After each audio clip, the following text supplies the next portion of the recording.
Olá, pessoal. Nesse vídeo vou tratar do tema, então, sobre Marco Aurélio. Marco Aurélio é a perseguição aos cristãos.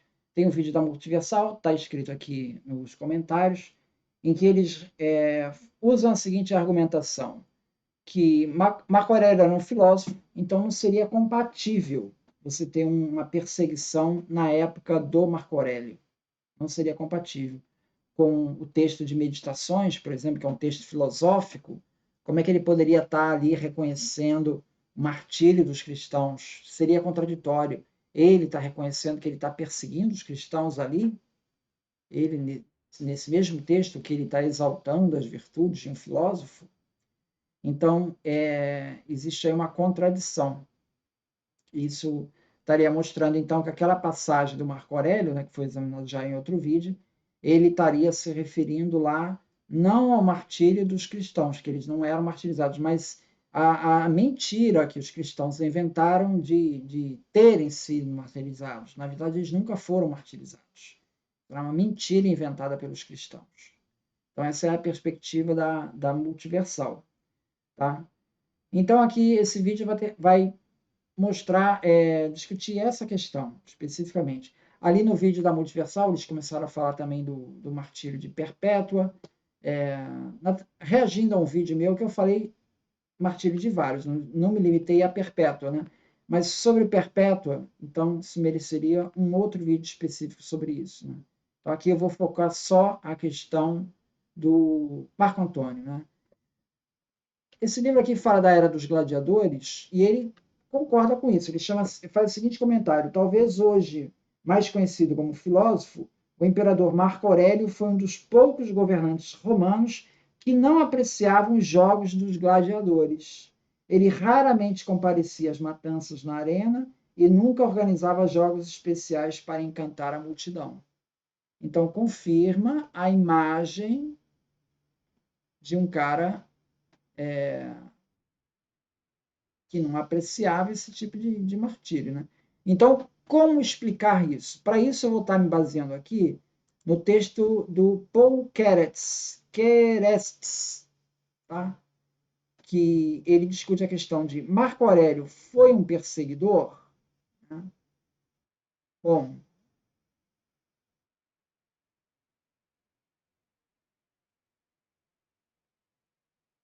ele traz esse contraponto, né? Porque autores cristãos como Tertuliano, e isso é destacado ali no vídeo da Multiversal, né? Que ele declara que Marco Aurélio ele era um protetor dos cristãos. Então, não está compatível com essa descrição. Lembrando que a Perpétua, né? A Perpétua ela foi martirizada já fora do governo do Marco Aurélio, não foi no governo do Marco Aurélio, tá? Eusébio, por sua vez, ele lista aí que na fase aí do Marco Aurélio, ele cita ali diversos cristãos que teriam sido torturados. Ali inclui Policarpo de Esmirna, tá? Outro que ele cita é Germânicos,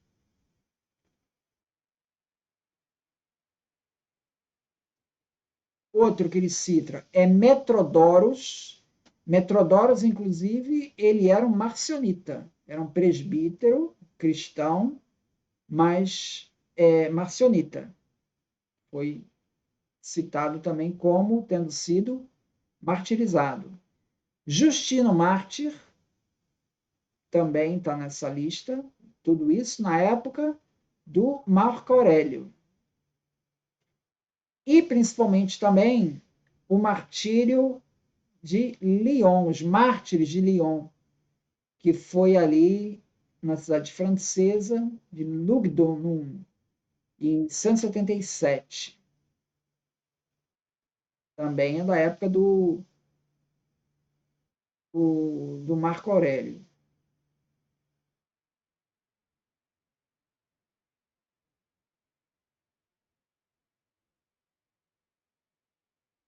Vamos ver aqui. Marco Aurélio, ele é apontado por. Aí tem os documentos aqui que eles citam, né? E também é citado pelo Paul Allard, que ele renovou o edito de perseguição do Trajano. Trajano, lembrando que lá a carta do Plínio, ele, na verdade, ele dizia para não perseguir os cristãos, né? Os cristãos que fossem pegos em problemas, eles seriam obrigados a fazer culto aos deuses romanos. Se eles se recusassem, eles seriam martirizados.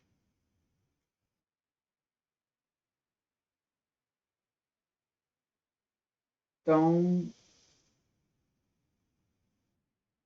esse edito teria sido reeditado pelo Marco Aurélio. Então, o texto aqui do artigo, ele marca dois momentos. O primeiro é um edito que foi publicado aí entre 161 e 168, que certamente não foi um edito anticristão, mas ele ordenava o sacrifício aos deuses. Somente as atas de Justino é que dão a impressão de que foi dirigido contra os cristãos, mas o resto dos documentos não tem esse viés anticristão. O resto dos documentos que fazem referência a esse dito, que é citado lá nas atas de Justino. Então, é um edito geral para ordenar o sacrifício aos deuses romanos. Tá? A pergunta que se faz: por que esse edito? Qual é a razão? Bom, o autor ele lista duas razões. Primeiro, é a situação de guerra que ele estava enfrentando ali naquele momento contra os partos. E, principalmente, que logo depois, essa guerra com os partos, que terminou em 166, se seguiu uma grande epidemia de grandes proporções. Então, esse dito viria para honrar aos deuses, fazer sacrifícios aos deuses para parar a pandemia. Então, não tem nada a ver com cristão, não é para perseguir cristão. É um edito para ordenar o sacrifício aos deuses. Quem se recusasse seria morto, seja cristão ou não cristão, não importa. Então, os relatos que nós temos dessa época são de cristãos que se recusaram a prestar sacrifício aos deuses. Então, vamos desfazer aqui duas coisas. Primeiro, esse relato não atinge a questão do Marco Aurélio filósofo, porque ele não está mandando um edito sistemático para perseguir os cristãos. Não é isso. É para ordenar os sacrifícios dos deuses para parar as doenças, a pandemia. Essa é a razão. Tá?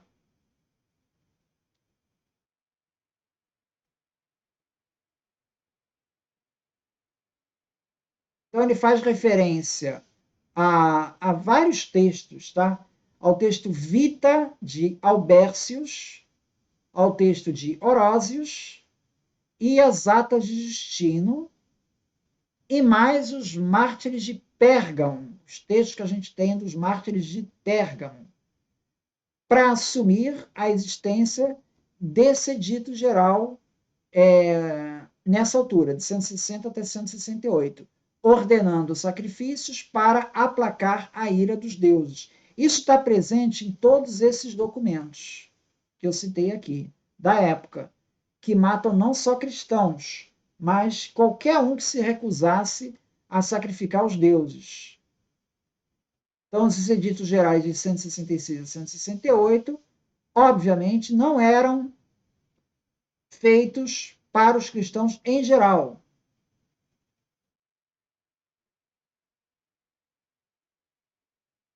Pagãos estavam acusando os cristãos de irritarem os deuses.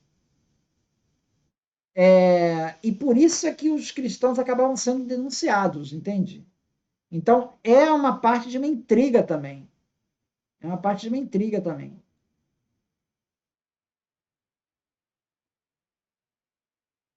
Então, ele cita esses mártires cristãos, já falei, o Policarpo, Justino, também Piônio, os mártires de Pérgamo, que foram denunciados pela população, pelo povo em geral, acusando-os de estarem irritando os deuses pagãos com as suas crenças. E por isso eles seriam culpados. Então, é uma intriga. Isso está nos documentos. Existe um segundo um edito, provavelmente composto em 177. Nessa época, nós vamos ter várias apologias sendo escritas, tá? Apologias de Justino, apologias de Bardesanes, apologias de Apolinário, tem vários, apologia do bispo Melito, bispo de Sardes, tem várias apologias sendo escritas nessa época, de 177. Elas, explicitamente ou implicitamente, confirmam o relato de Eusébio que era um tempo de perseguição, de atividade não usual em várias províncias do Império. Aqui ele dá um texto, ele se refere ao próprio Celso, se refere a essa perseguição contra os cristãos aí nessa época, de 176 a 180. Mas ele não cita o texto do Celso aqui, provavelmente o contra Celso, né? Ele não cita a passagem. A concentração de apologias é uma coisa única nesse segundo século, né? Todas concentradas ali naquela época. Então, isso reflete um ambiente problemático ali na Ásia e em Roma e em outros lugares.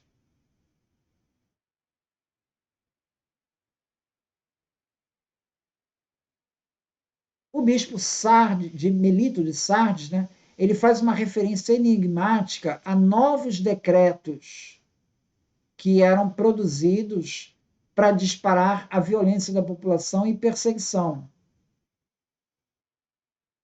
Uma das primeiras tentativas de identificar esses novos decretos citados por Melito foi feito pelo Paul Allard, que aí vem o texto aqui em anexo do livro do Paul Allard, que não tem nenhuma dúvida de que Melito tinha em mente esses editos das autoridades locais para conter essa onda de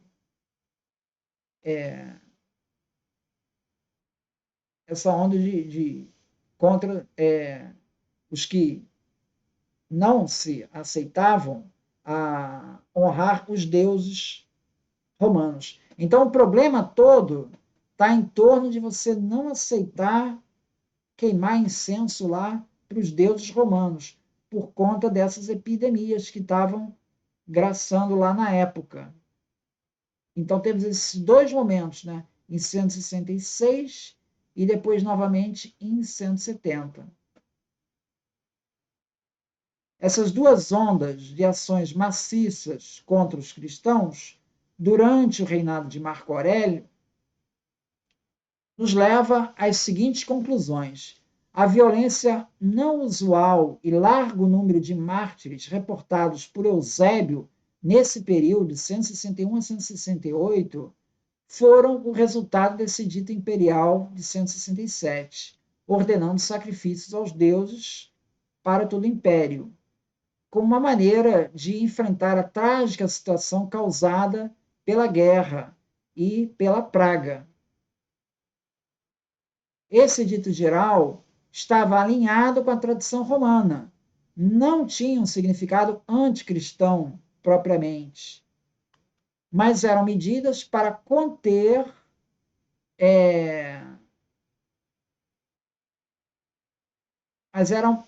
essas medidas de martírio eram resultado dessa ação popular de informantes, calúnias, pessoas denunciando A, B ou C de estar irritando os deuses. E mostra esse certo preconceito dessa população contra os cristãos. tanto em Roma quanto na Ásia. Com relação às violentas perseguições no período de 177, deve ter tido também uma causa muito especial. Não existe nenhuma sugestão por um escritor antigo que essa onda contra os cristãos teria sido causada por um decreto imperial específico para os cristãos.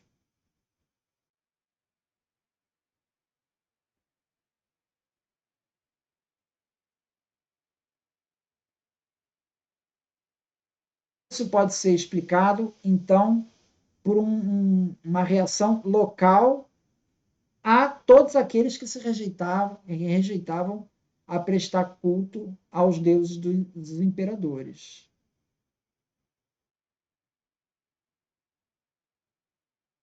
Aí ele vai terminar o texto falando que paradoxal como Marco Aurélio e não Décio ficou rotulado pelos escritores cristãos como um perseguidor de cristãos. Pelos escritores modernos.